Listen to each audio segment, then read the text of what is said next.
What if dementia isn't an expected part of aging?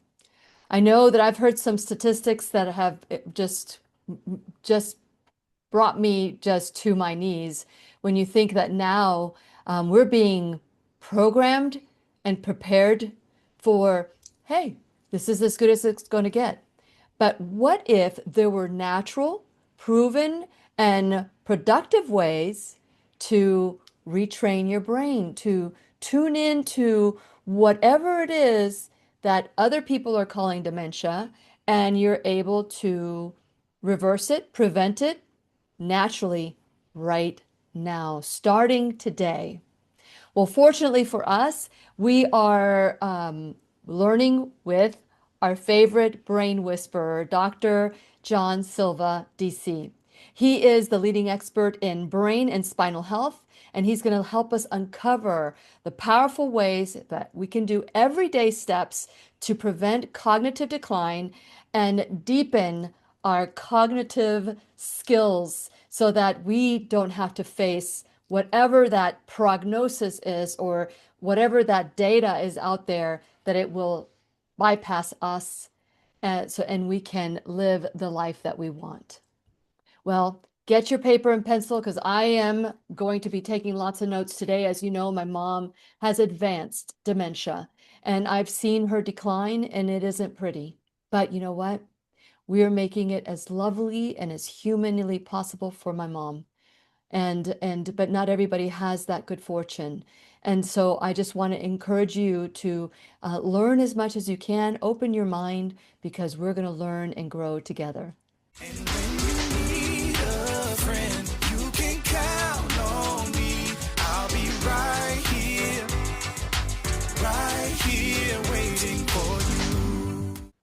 Hi, my name is Lily McDermott, and I'm a certified life coach. I am a certified holistic cancer coach, and I am the host of the Lillian McDermott radio show Classroom. If this is the first time you're tuning into the classroom, please know I've been waiting for you. This is a safe place where you can go when you need a friend. It is my commitment to provide natural ways to heal, and it is my mission to make awareness, responsibility, and truth a part of our everyday life. And I hope you, my listening and viewing friend, will feel empowered to embrace a new truth and live the life of your dreams. Well, here we are today. We're in 2025, where when I first started the radio show 14 years ago, we would never think of statistics like this of, you know, dementia being a part of aging. It doesn't have to be this way. And I'm so grateful that today we have Dr. John Silva, who has been helping us learn about neurofeedback. But today is more than that. Today he has an ace up his sleeve, and I'm really looking forward to learning more about what he has to say. And since it is our sole purpose in life to give and receive love and knowledge, I am grateful that Dr. John Silva is here to do just that. Welcome, Dr. Silva, to the classroom. Thank you, Lily. It's wonderful to be back yet again. I, Looking forward you know, to this one. I am really learning. I'm loving learning with you about the different aspects of our brain. Yes, we know, that we can control our thoughts or we can rewrite the story. But that electrical component that I never really even thought of until I met you, that maybe we can do something instead of being a victim of our DNA or afraid that if our ancestries had dementia, that somehow we're going to have dementia. And what the heck? Why even bother, preventing it if it's part of my DNA? So what say you? And what is the good news about dementia today? Well, the wonderful thing is we have access like never before to a lot of wonderful therapies, technologies that have existed for a long time. Some of them are relatively new. And what the most exciting part is, a lot of them can be done from the convenience of home. Because when we start talking about conditions as serious as dementia, it really requires constant effort to have any potential to reverse or halt the damage to brain function. And to expect to go to a clinic and that alone, I mean, there's really not many clinics that I'm aware of that specialize in this, using these therapies or technologies. And even if there were, again, it's something that has to be done on virtually a daily basis, sometimes twice a day. And I'm not talking about anything extreme, and we'll get into what these therapies and technologies are. But that's the reality of this. But again, the wonderful thing is these technologies have advanced quite a bit. I've been following these. I've been personally using these in my clinical practice for well over 20 years. And they have become much, much, much cost effective. So if anything, today's podcast and anytime I have an encounter with anybody through referral of my current clients or just people I meet in public, and we strike up that conversation regarding the brain. And I like how you opened today's show. Most people don't think of our brain, our body for that matter, but particularly our brain from an electrical perspective. Mm-hmm. When we're given a brain diagnosis or we suspect something wrong with our brain, or perhaps we've had a head injury, we think more of the chemistry or the DNA that it's written into our DNA that we're going to have dementia, we're going to have these diseases because our grandparents before us, our parents before us suffered with those. So it's a self-fulfilling prophecy too. It's a self-fulfilling prophecy. It is. Yeah. So when we can understand, even just a basic understanding that our brain is electrical in nature, and a lot of what we're going to discuss today is to help to balance out that electricity, to restore electricity where it's diminished, or bring down too much voltage or electricity where it's too high, and to increase circulation in the brain, to actually heal the nerve cells, which are called neurons, which up until about 20 years ago, we didn't know we didn't know the brain was capable of actually healing, self-healing mechanisms. We've known that other parts of our body are capable of self-healing, but we thought the brain was this kind of elusive thing where once we had neuron damage, that was it. That was our lot in life. But we understand better now in neuroscience and within healthcare generally that our neurons are capable of healing. That's powerful. So just take that one bit of knowledge and say, all right, what can I do, preferably in a natural, holistic way, to reverse this damage, to try to repair and mend as much of that as possible, restore that proper electrical balance in my brain, and what can I do to, again, halt or even reverse the dementia? I never even thought of, before I met you, and I said this earlier, that dementia could be prevented naturally. Well, let me just rephrase that. I know that we can prevent dementia, but what has been taught and pounded onto us is that we inherit it, that there is some form of a gene, ApoE gene, that if you have that mutation, you have a predisposition to get dementia. Just like there's the BRCA gene, that if you have this, you have 50% chance to get breast cancer. But this is what the side that people don't talk about. What about the 50% that don't get it? What about the 30% that don't get it? What is going on with them? What are they doing to override this mutation that sometimes we use as a escape clause? Like I say, okay, I've got this mutation, so I might as well just eat whatever I want, drink whatever I want, do whatever I want, without knowing that we can do this naturally, that we could prevent it, we could actively prevent it. So let's start with some of the things that we could do today to start this prevention, unless there's other things that you want to say to build up on this conversation.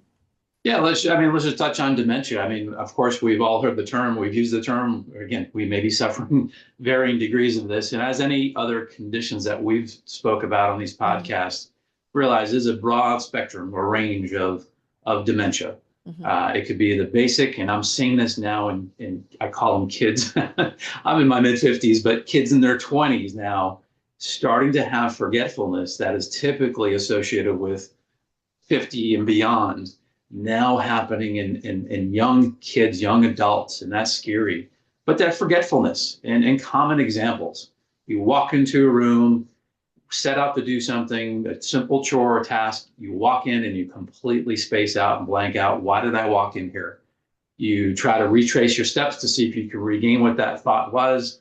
And maybe you you end up going off to do something else, and it comes back to you maybe an hour later. Again, it seems simplistic. It seems like, oh, this is just part of aging. Even again, even if that is the scenario for you and you are in your 40s, 50s, 60s, and beyond, it's if it's repeatedly happening and it's becoming more frequent, more severe, that is not how our brain should operate. And again, that's just one of many, many examples. But basically, memory loss, forgetfulness, cognitive abilities like problems with thinking, reasoning, simple problem solving. People may start to have difficulty with their language, speech, and a big component people don't realize. We talk about the cognitive difficulties and challenges like with memory, forgetfulness, attention, but the changes in behavior and personality. And this typically, at least the people that I've seen go through the upper range of this, where it gets really significant, that aspect of dementia seems to set in the later stages, where now they become very moody, they become very irritability and agitated. And the sad thing is, oftentimes this agitation, this irritability, this even aggression, often is placed on the people who are trying to help them the most, whether it be their caretakers, their family. And this is where this level of dementia becomes really sad, because someone who you've known, such as your spouse, grandmother, grandfather, or parent, you see them go through this forgetfulness, and then the more significant memory decline, and then they get to the point where they have the emotional and behavioral traits set in. And to see that they not only have forgotten who you are, and they've known you their whole life, and you've known them their whole life, but now they're becoming aggravated and agitated because you're trying to help them even with the daily tasks such as eating and dressing.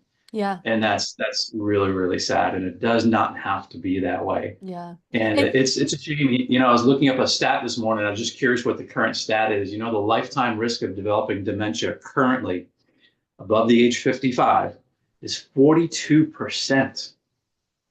42%. I didn't expect to see that statistic. Again, we can all access Google, and now with Google AI, you can get all this information. I know, but That was it's quite only as alarming. smart as what we put into it.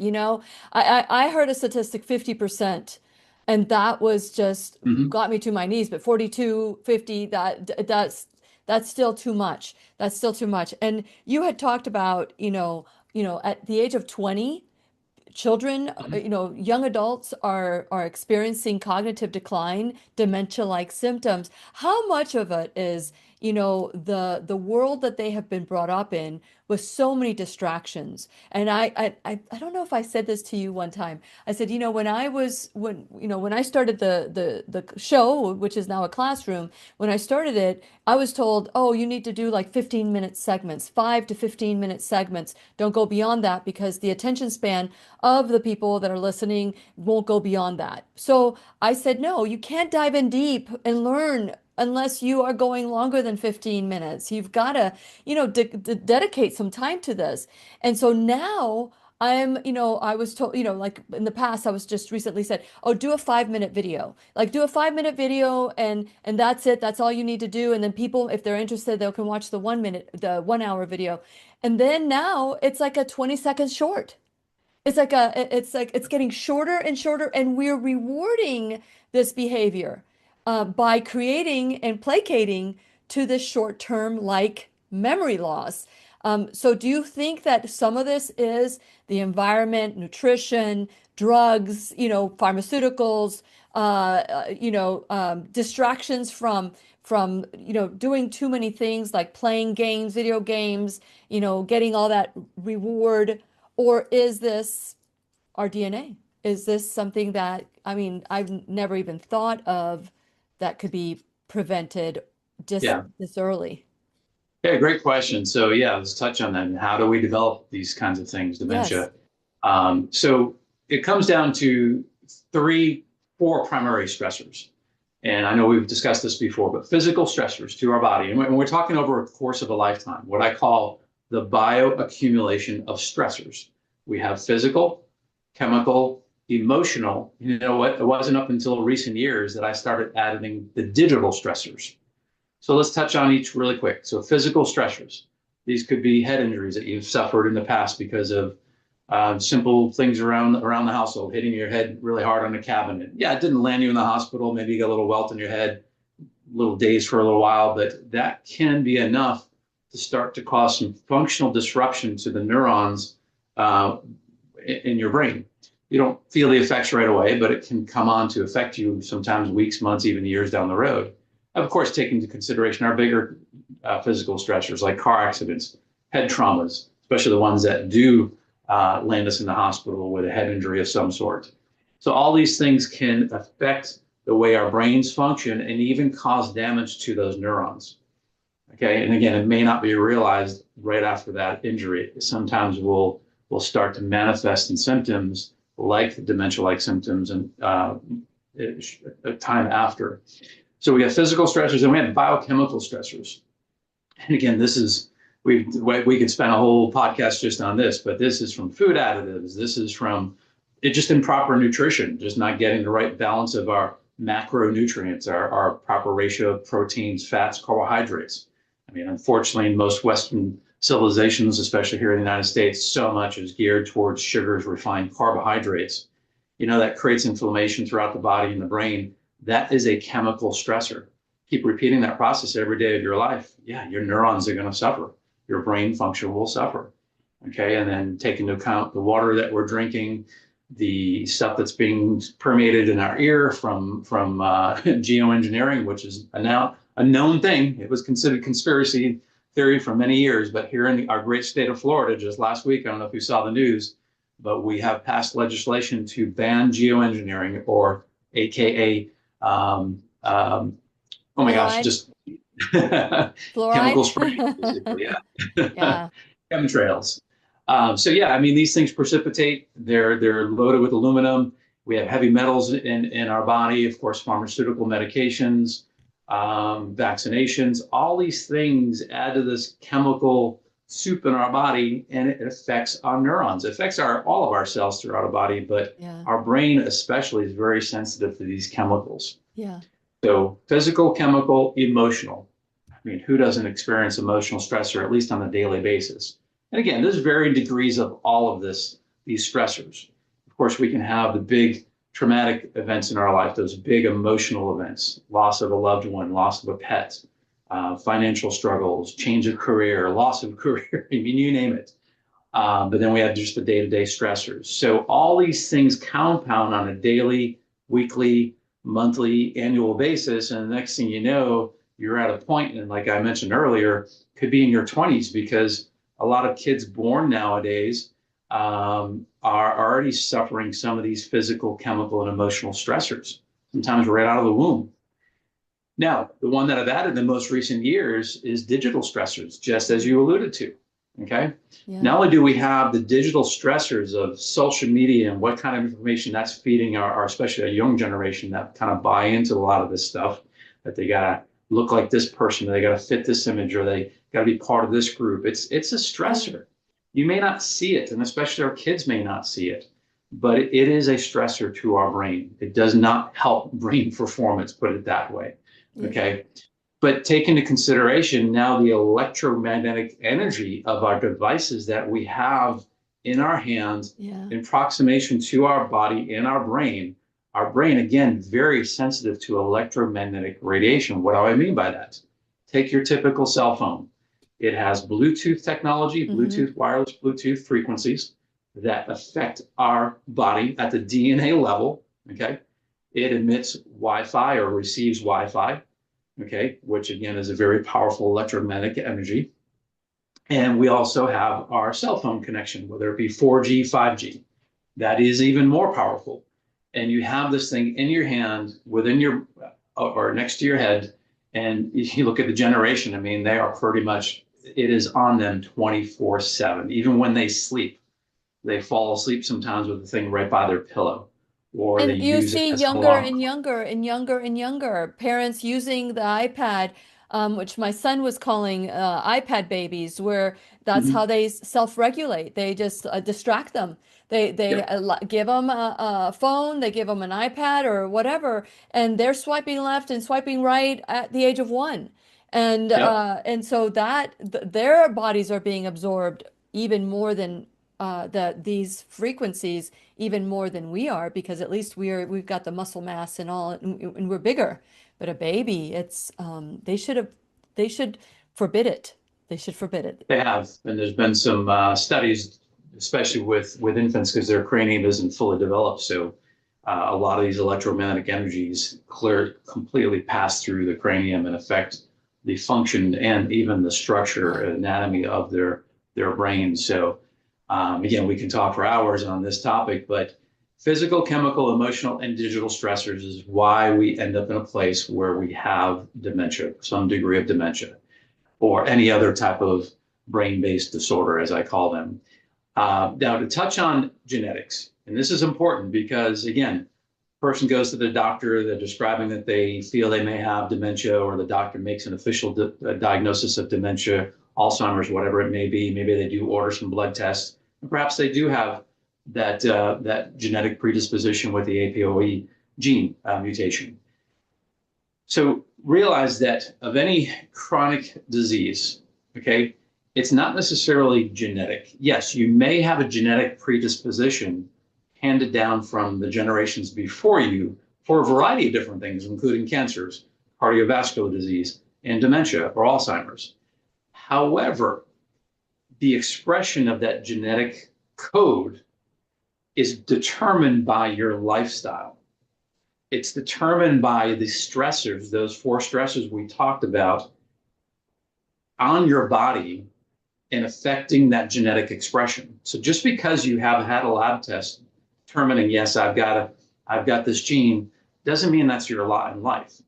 What it should be is a motivation to say, I need to get serious because I'm going to be more affected by all these stressors and risk the greater potential compared to my peers and my family who don't necessarily have that genetic expression or that gene or that mutation. What can I do about that? And you definitely can do something about it, okay? I think it's estimated about only 2% of the world population are born with a genetic defect. In other words, it's known pretty much at birth or sometime shortly after birth that they have a specific condition that is a genetic defect right at birth. For the rest of us, the 98%, what we develop as a chronic issue, yes, we may have some genetic predisposition for it, we don't necessarily have to express that gene, okay, or that genetic code. And this is fascinating because there is, and I recommend everyone explore this. Just type in, do a Google search and look at epigenetics. Just put the EPI before the word genetics. This is the science that really sheds light on how our genes, our genetic expression, how we work as human beings. So just because you've had this laboratory test doesn't mean that is going to be your lot in life, is the main point. And Right? I remember back in 2013, I had the privilege of interviewing Dr. Bruce Lipton, and he's been on in the classroom many, many times. Last time that he was on, his work 40 years ago is as important as it is today. Dubbed the father of epigenetics because Mhm. he was laughed out of his college university. He was training doctors into that we are victims of the DNA of our DNA, and he was able to replicate that we weren't. And when he brought this to his university and did a presentation, I mean, they literally threw things at him. And it took him a while for people to start listening to this. But this is great news. This is great news. This is like what we've said about the BRCA gene. I've known women that have that gene mutation, the BRCA gene, and they automatically remove their breasts. But that's not the problem. The breasts aren't the problem, right? So I love how you're talking about, that it's your lifestyle that pulls the trigger, the way that we live. We may have it in our DNA. I love that. And also another myth, because let me just go into these myths. I Sure. remember when my kid was my firstborn was I was going through parenting courses because we all those parents did a co-op. So parents ran the co-op and we had to go, it was through the a college in Orlando in Winter Park. And I remember learning back then that up to the age of 7, that is the flexible, the neuroplasticity. But then after that, once you got it, you got it. You cannot change it. But what I learned from you and the research I've done as well is that is a myth. So let's talk about how, if somebody has this capability or this decline, then how can we reverse that naturally? Because what I've seen in my mom is that we didn't know that we could do anything. And now my mom has, as late stage dementia, but we still can love her, even though she doesn't know who I am. I know who she is. And Yeah. even though she may not, you know, even though I know she doesn't know who I am, I can tell that she loves me and she trusts me just by the way she looks at me. And so those are very special things, but I wish if I could turn back time, to quote Cher, um, I would love to help my mom. But at this point, could I? There's a point, and I know this from clinical experience because I've had several clients who were brought um, in desperation by their spouse. It's typically their spouse. When people would get to this later stage of dementia, and as I'm sure you've witnessed, they don't even realize they have a problem. Correct, correct. Life is just day-to-day life and it's hunky-dory. They don't realize they have the issue, but meanwhile they do. And it can become dangerous to them and the people that they live with Yeah, yeah. because they're doing just random, sometimes seem to be just unrational things. Hmm. And again, the danger to themselves and people that they live with. So Hmm. they've reached that point, what I call that slippery slope. They've gone too far down that slippery slope. As far as in the wheelhouse and the therapies and technologies that I've worked with over the years, it's worth trying, if anything, and what I've seen and what I've witnessed with those people who have gone too far down that slippery slope of dementia. What we were able to recover in a couple of those individuals is their better ability to handle their emotions, their behaviors, Hmm. which was very helpful for their spouse. Because again, the spouse who is trying to help their wife, let's just call it their wife, suffering dementia, they were at least in a better place because their spouse wasn't behaving rudely to them. I had one spouse that was literally hitting her husband. She didn't know any better. She was acting in aggression because he was trying to stop her from doing this early morning routine that became a routine because she didn't know what time it was. She would get up at about 4 o'clock in the morning thinking it was time to set off on their day. Meanwhile, it's still sleep time. And she went through this routine every morning. And her husband, of course, being a caring husband, tried to explain to her, but it got to the point where after several attempts to do this, she got really, really violent. And this is where this gets scary. And this is just starting the day. The stories that I've heard from again, caretakers, family members, spouses, it's a sad state of affairs. It really is. So point being is it's worth doing. Put it this way, in the realm, and we're going to get into some of these technologies and therapies, it definitely is worth trying. You have nothing to lose and a lot to gain. Now, before you've gotten to that slippery slope, as I call it, that is the time that you really want to take action. And sometimes, depending on where you are in the spectrum, you need not only to take action immediately, but you need to take this synergistic approach of perhaps using several different therapies or technologies on a daily basis, all blended together to give you the best potential to heal, to at least halt the progression and potentially even reverse the neuron damage. Okay. So when's the best time to take care of all this? When we're still young and we're starting to have those forgetful moments that are becoming more frequent, we're starting to notice, hey, our in the middle of a conversation, we forget a simple word, or we're starting to forget names, or we are just driving and just realize, hey, where am I driving to? Or you just blank out while you're driving and realize, wow, I just drove to work. I didn't even Who, didn't even, who hasn't didn't been even there? realize it. Okay. That's So scary. that's the best time. Yeah. Okay. So I think you touched on the word neuroplasticity.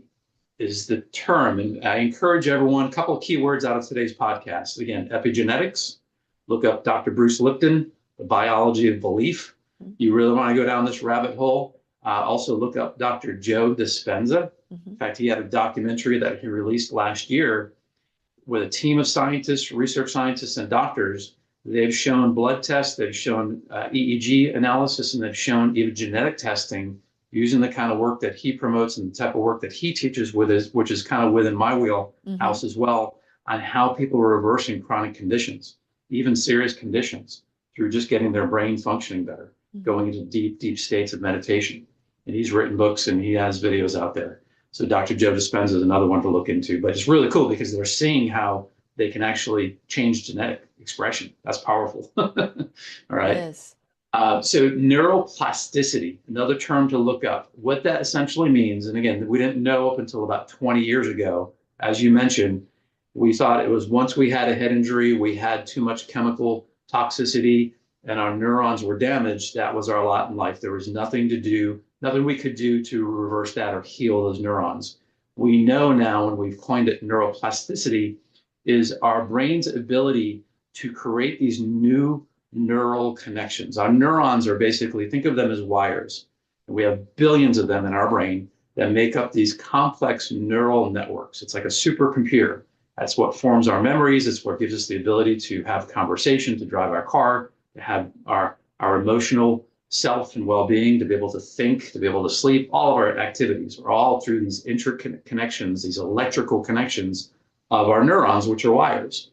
So not only can our neurons start to create these new neural connections to bypass the faulty ones that are perhaps causing our forgetfulness, but we also know that the neurons, the structure of the neuron itself, if it's become damaged, can actually self-heal.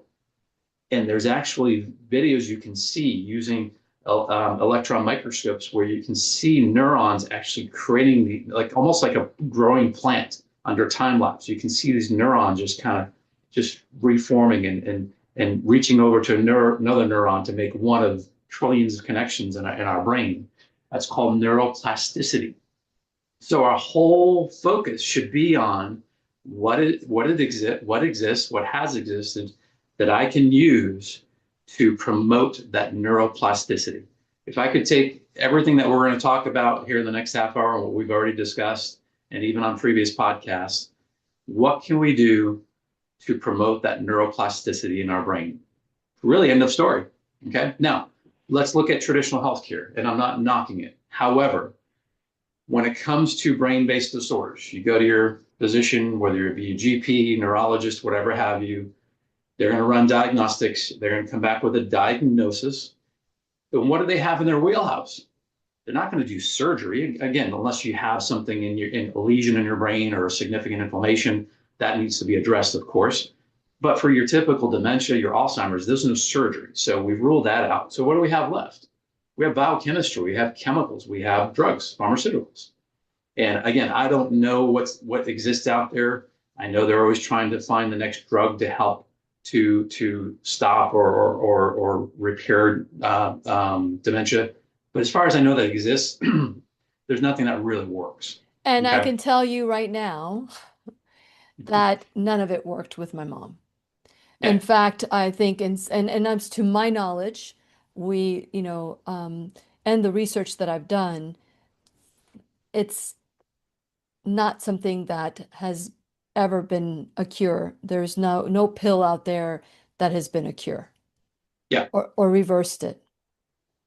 Yeah. But I've heard of, coconut oil extract, which is the oh gosh, so what is the name of that? The coconut oil that is the extract of it that and I'll remember what that is. MCT, What was that again? medium chain triglycerides, MCT oil. Yeah. MCT, that's right. Yeah. MCT oil.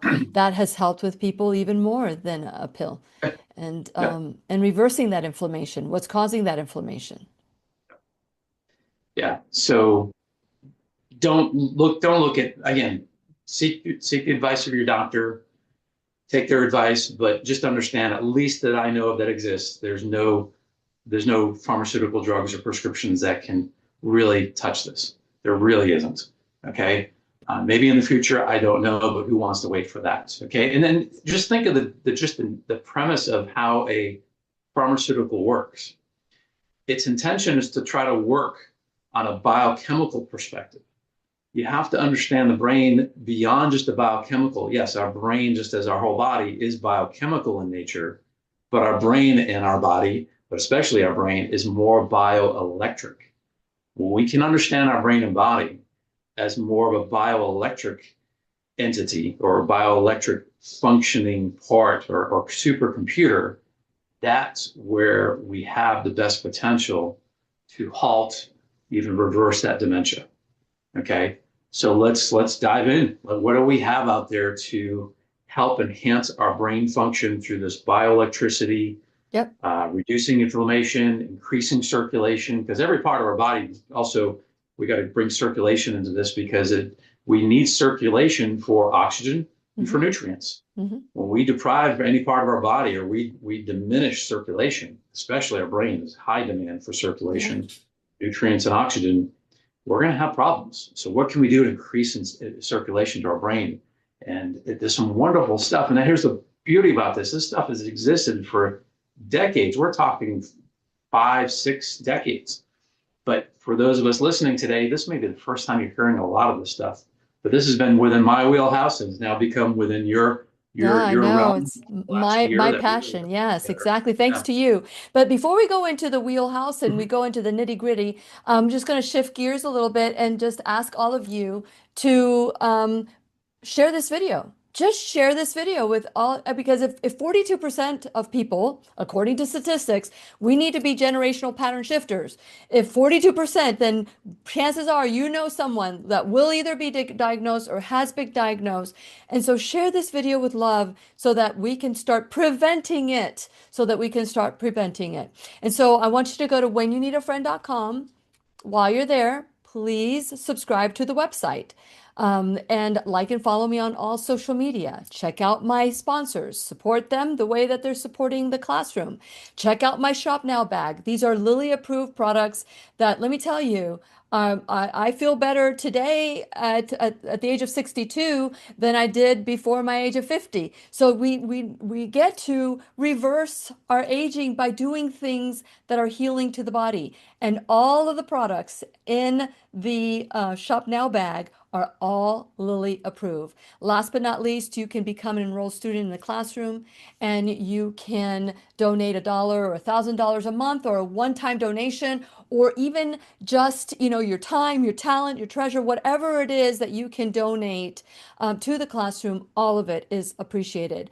Keep in mind also that on November 1st, we have the I Am the Solution Natural Health Summit for cancer and autoimmune disease. And I am hoping that Dr. John Silva will be there as well. And we will all, as a community, learn how to prevent these diseases, how to reverse them naturally, and what we can do to look at our DNA as our like a guide to say, okay, if I have a predisposition, I better do everything I possibly can to make sure that that marker goes away as opposed to closer to that predisposition.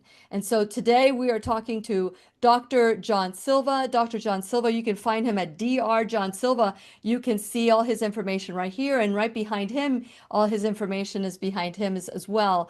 And so that we don't have to be a victim of our DNA. Like I said earlier, people that have the BRCA gene, people that have a predisposition to a particular gene, that doesn't mean they're going to get it. It's how our lifestyle causes it. It's what is it? The DNA is the gun, but our lifestyle is the trigger. It's the bullet. It's what triggers it. It's what gets it out there. The gun can do nothing unless it's triggered. And our body is the same way. And I love this conversation, Dr. John, because when I think about dementia, my number one teacher is my mom. And for many years, she had diabetes. She had diabetes for 50 years, I would say. But once my sister was able to once they started living at my sister's guest house, and we were able to control what my mom was eating, the diabetes went away, but the dementia had already progressed so much. But I really do believe that's why my mom is as healthy as she is today, because she's no longer has that inflammation. They called diabetes 3 dementia. My mom had diabetes 2, which was a Mhm. lifestyle choice, and it turned into diabetes 3, and here we are. And here we are. So let's talk about some of these technologies and tools that are readily available, because I am taking lots of notes. Okay. So I just generally call all these therapies these home and realize that much of what I'm going to describe again didn't exist outside of a clinical setting like mine up until about say the last 5 to 8 years. So what I'm going to discuss with you, a lot of people could be doing from the convenience of their home, and not only could they be personally using this, but there's a wellness aspect to a lot of these therapies. So you could be using it as a preventative measure. And everything I'm going to share with you, by the way, I personally use on a regular basis or I have used in the past. I really are into this kind of stuff. I'm a technological geek, if you want to call it that. But not only do I realize the benefit for healing, but I want to do everything I possibly can to become that 42% or 50% statistic. And I know I'm not going to be that because I've been doing this stuff for a long time. I want to get well and beyond my hundreds and still doing what I'm actively doing now. Yes, it may be a little bit slower, but I want to have the ability here to be able to carry that out. So let's just start at the top of the list. So neurofeedback, which we've discussed many times on our podcast before. This is a technology that's been around since the 1960s.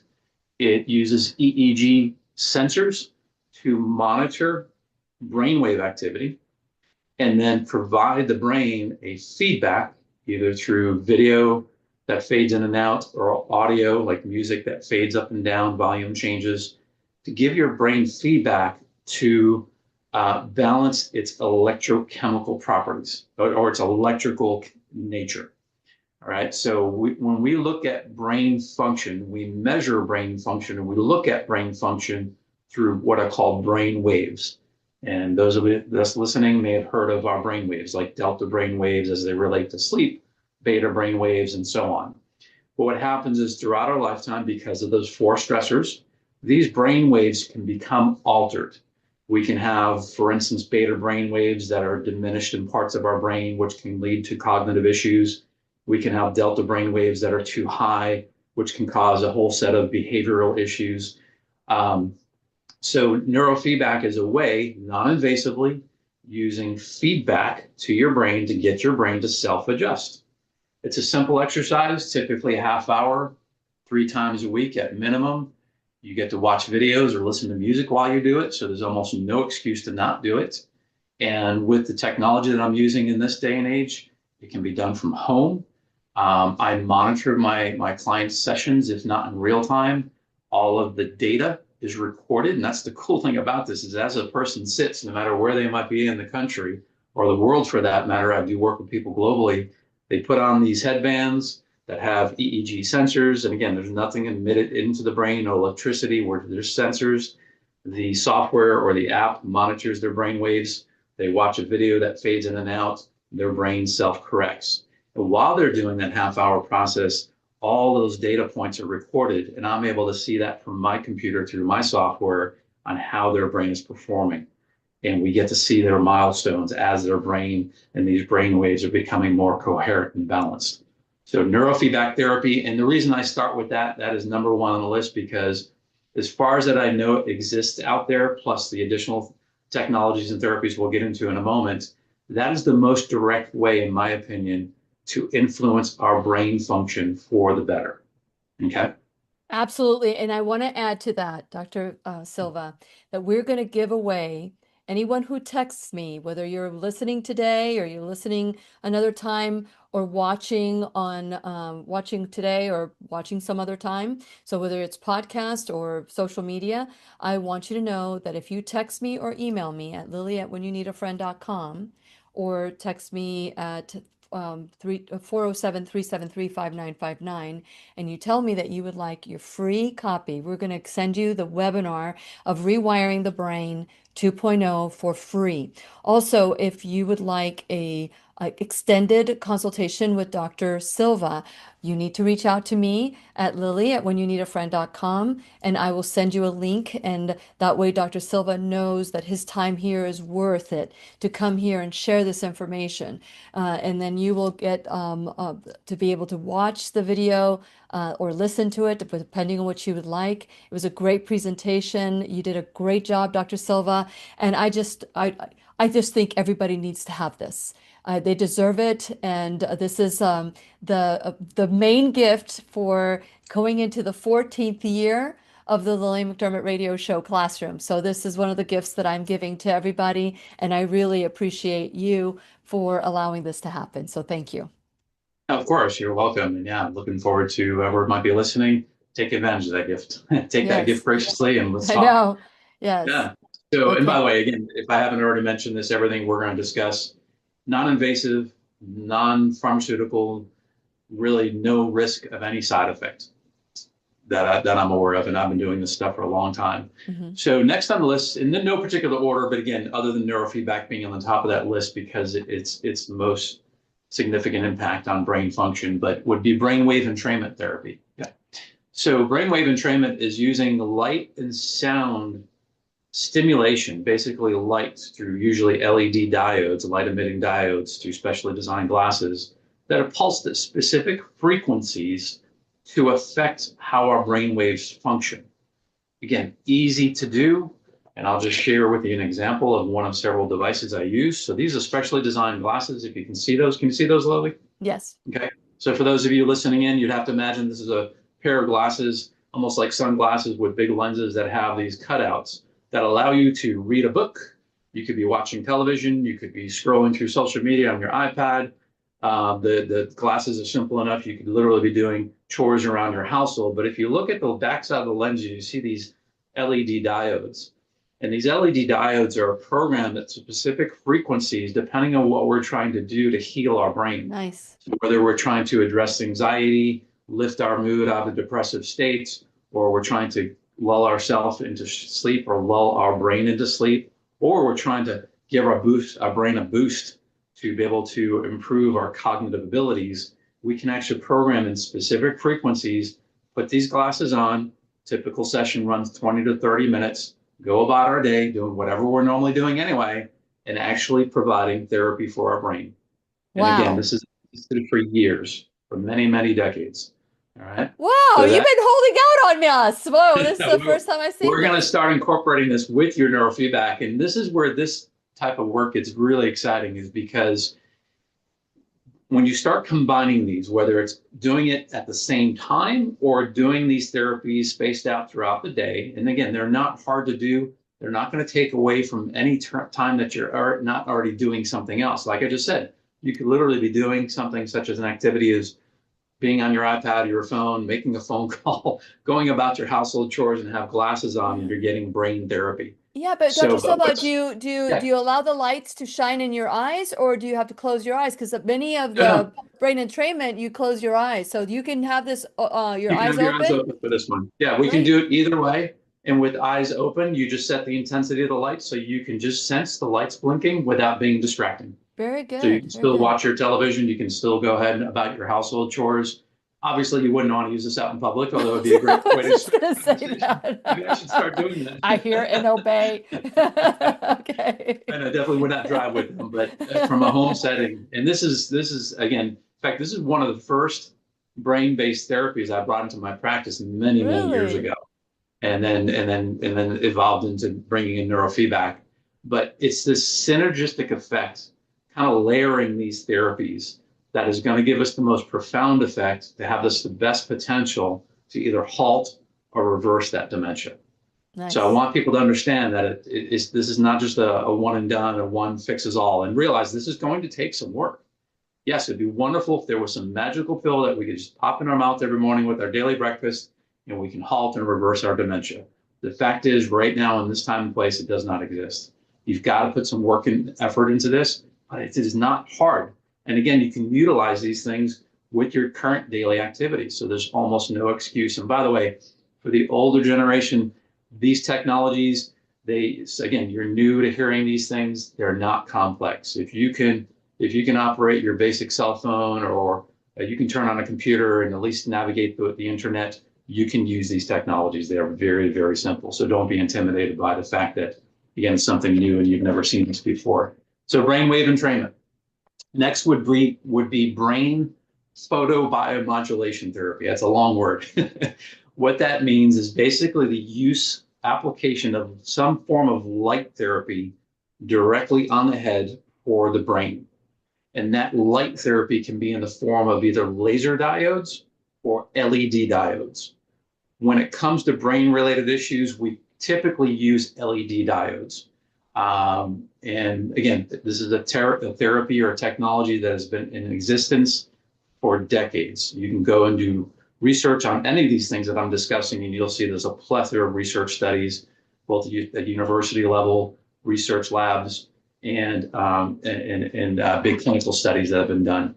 But this is just one example of several that we have. So this is a head apparatus.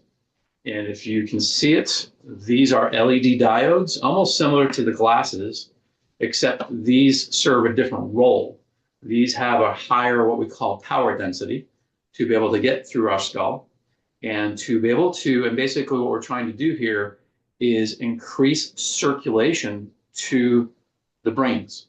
And they're even positioned in specific locations over our brain to affect what we call the primary neural networks, those neural networks that are most important for our daily cognitive functions.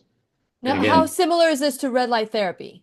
Is it red this light is red therapy? light therapy, So it's red light specifically therapy. designed Okay. for the brain. Yep. Okay, for the Yep. brain. And So, how deep does it go in, you said? oh, it Because goes right to the brain. Yeah. wow, wow, wow, wow. Yep. Go And ahead and there's put it no, on because I want to see you geek out all the way. I want you to say that, you tell want to this, put share this segment with that on your head. sure,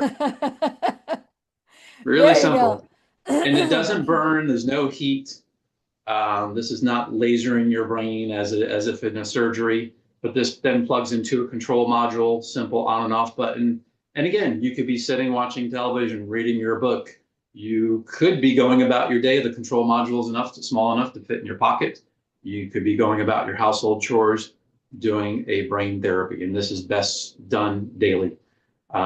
So yeah, easy enough to do. The program runs for 20 When would you minutes. choose that versus something else? Is this really designed for dementia or is it for cognitive decline? Great question. So where we start layering these therapies Yes. and technologies is the more complex the case. And realize this is not reserved for just dementia. That's our topic today, but there's an application for this, even for children. For instance, with significant neurodevelopmental problems such as autism, significant ADHD, we may use a combination of these therapies to help Interesting. their brain function, to Good. help their neurons heal, to promote that neuroplasticity. So this is where this therapy really comes into play, is to increase that circulation I was talking about earlier. Our neurons, when they are creating these electrical impulses, they demand blood flow, which gives them oxygen to create those electrical impulses, and the nutrition, the key ingredients to create those electrical impulses. This increases that circulation Interesting. non-invasively, non-pharmaceutically. Wow. And again, been researched for many decades. And if it's not the head apparatus, we have another simple version of it. This is a nasal cannula. You basically clip this on the edge of your nose. Again, you could be going about your daily work on your computer. You turn it on, it runs for 20 minutes. And basically this uses a single LED diode. Again, you don't feel any heat, doesn't burn you. But the premise is it creates enough kind of shining effect into what's called the prefrontal cortex, which is a lot of your cognitive processing, and helps to increase the circulation in the frontal cortex or frontal lobe of our brain. And sometimes we'll use the head apparatus with the nasal cannula to give us the best effect for all regions. Yep. Okay, so when it's going up the nose, because one of the things that I've learned that fluoride in the water causes calcification of our pituitary gland. Will that help decalcify the pituitary? Because that can Potentially, create. yeah. Okay. That's Okay. the wonderful thing about photobiomodulation or LED laser therapies. It has applications throughout the entire body for so many conditions. Yeah, so there is that potential. Like I've been using laser therapy and LED therapy in my practice for many years to help people with other neurological conditions, arthritis, pain, whether it be acute chronic pain conditions. there's application for LED light therapy from head to toe.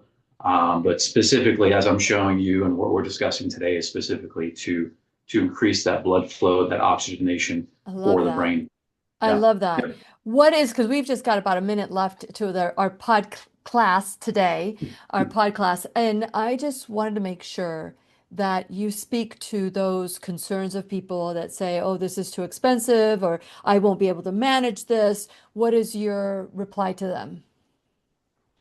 Very affordable, very affordable. Again, not only has it become affordable for just about anybody or any household, and I offer a variety of different monthly pay plan options. So there's almost no excuse to not do at least some level of this. At least I can call you, call me so that I could Mhm. set up a date with you and you can tell them what their options are without any strings Good. attached, right? I mean, just because they meet with you doesn't mean they're forced to do anything.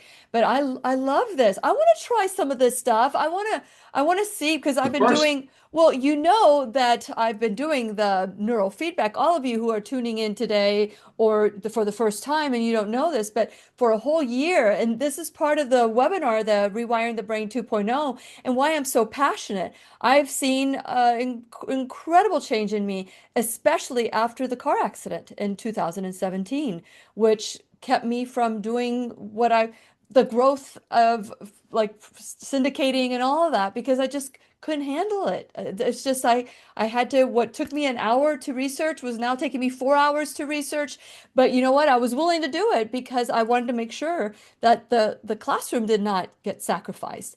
And so I sacrificed myself for that. And so I just love the fact that you have all these tools, and I don't like the fact that you've been holding them out from me. So I need to go down there and visit you once again so we can maybe do a class together down there because this is incredible information.